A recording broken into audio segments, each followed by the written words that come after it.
எத்தனையோ ஆண்கள் புகையிலை, பான்பராக், சிகரெட், சுயன்பம் இதையெல்லாம் அவர்கள் அறியாத வயதில் செய்துவிட்டு ஆண்மையை இழந்து திருமணத்திற்கு பின்பு தன்னுடைய மனைவிக்கு கணவன் என்ற அந்தஸ்தை கொடுக்க முடியாமல், மனைவியுடன் தாம்பத்த உறவில் ஈடுபட முடியாமல், அவளை திருப்திப்படுத்த முடியாமல் இதற்கு ஏதேனும் மருந்து மாத்திரைகள் உள்ளதா என தேடி அலைகிறார்கள். எத்தனையோ பெண்கள் அழுது குமருகிறார்கள்.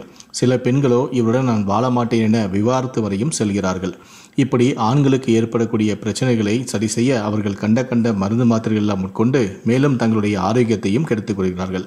ஆனால் இதையெல்லாம் இயற்கையான வழியிலேயே சரி செய்யக்கூடியதுதான் நீர்முள்ளி விதை. இந்த நீர்முள்ளி விதையானது பெரும்பாலும் ஆண்மை குறையை நீக்கி விந்தணுக்களின் எண்ணிக்கையை அதிகப்படுத்த இந்த விதைகள் பயன்படுத்தப்படுகின்றன. நீர்முள்ளி விதையை அரைத்து பசும்பாலுடன் கலந்து சாப்பிட்டு வந்தாலே ஆண்மை பெருகும் என்பார்கள். அல்லது இந்த விதைகளை ஊற வைத்து அல்வா போல செய்தும் சாப்பிடலாம். நீர்முள்ளி விதையை 5 விரலால் அள்ளும் அளவு எடுத்து இரவில் ஒரு செவ்வாய் பழத்தின் உள்ளே வைத்து விட வேண்டும். அதை மறுநாள் காலை வெறும் வயிற்றில் மென்று சாப்பிட வேண்டும். இப்படி 30 நாட்கள் தொடர்ந்து சாப்பிட்டால் தாது பலப்படும், தாம்பத்தியம் சிறக்க உதவும். அதே போல அமுக்கரா கிழங்கு, ஓரிதழ் தாமரை, பூனைக்காளி விதை, ஜாதிக்காய், தண்ணீர் விட்டான் கிழங்கு மற்றும் நீர்முள்ளி விதை அனைத்தையுமே சம அளவு எடுத்து அதனை தூளாக்கி கோழிகுண்டு அளவுக்கு வருமாறு அதனை எடுத்து தேனுடன் கலந்து காலை மாலை என 2 வேளை சாப்பிட்டு வந்தால் ஆண்மை பலம் கிடைக்கும். நீர்முள்ளி செடியில் இருந்து கிடைக்கும் விதை ஆண்களுக்கு உண்டாகும் மலட்டுத்தன்மை, குழந்தை பேரின்மை ஆகிய பிரச்சனைகளை சரி செய்ய பயன்படுத்தப்படுகிறது. இது டெஸ்டோஸ்டெரோன் ஹார்மோன்களையும் விந்தணுக்களின் உற்பத்தியையும் அதிகப்படுத்துகிறது.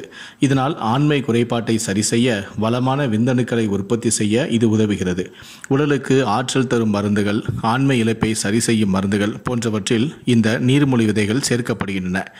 நீர்முள்ளி விதையுடன் பாதாம் பருப்பு, கசகசாவை கலந்து தண்ணீரில் ஊற வைத்து பாலை காய்ச்சி குடித்தாலும் தாது பலப்படும் என்பார்கள். அத்துடன் தாம்பத்தியத்தில் மிகுந்த ஆர்வத்தையும் ஏற்படுத்துமாம். விதைகளில்தான் விட்டமின் இ, புரதச்சத்து, இரும்புச்சத்து, நீர்ச்சத்து நிறைந்துள்ளது. உடலுக்கு சக்தி தரக்கூடிய மருந்துகளிலும் தாய்ப்பாலை அதிகரிக்க செய்யும் மருந்துகளிலும் இந்த நீர்முள்ளி விதை சேர்க்கப்படுகிறது. இரத்த சோகை பிரச்சனை இருப்பவர்கள் இந்த விதைகளை பாலில் ஊற வைத்து சாப்பிடலாம். உடலில் தேவையற்ற நீரை வெளியேற்றும் ஆற்றலும் இந்த விதைகளுக்கு உள்ளது.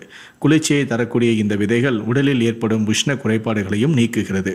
சர்க்கரையின் அளவையும் கட்டுக்குள் வைத்துக் கொள்கிறது.